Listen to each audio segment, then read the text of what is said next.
Medical college হাসপাতালে দ্রুত চিকিৎসা পরিষেবা প্রদানের উদ্দেশ্যে চালু হলো আরও একটি এমার্জেন্সি বিভাগ।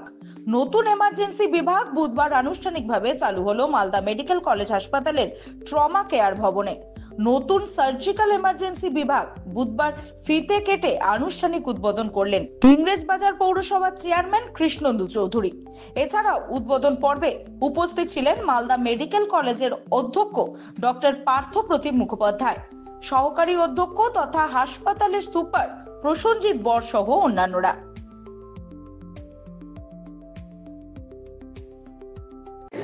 আজকে এখানে আমাদের ট্রমা বিল্ডিংয়ে সার্জিক্যাল ইমার্জেন্সি যেটা আমরা উদ্বোধন করলাম, এখানে শুরু করলাম আমাদের ইমার্জেন্সি সার্ভিস যেটা একসাথে হতো, সব কয়টা পেশেন্ট এক জায়গায় যেত, তাদের এখানে আসতে অসুবিধা হচ্ছিল বলে আমরা এই সুবিধার্থে এই ট্রমা বিল্ডিংয়ের মধ্যে গ্রাউন্ড ফ্লোরে আমরা এখানে সার্জিক্যাল ইমার্জেন্সি অর্থাৎ সার্জিক্যাল রিলেটেড যে রোগীগুলো আসবেন তারা এখানে চিকিৎসা পাবেন, প্রাথমিক চিকিৎসা পাবেন এবং অ্যাডমিশন হলে এখান থেকে সরাসরি ওয়ার্ডে অ্যাডমিশন হয়ে যাবে।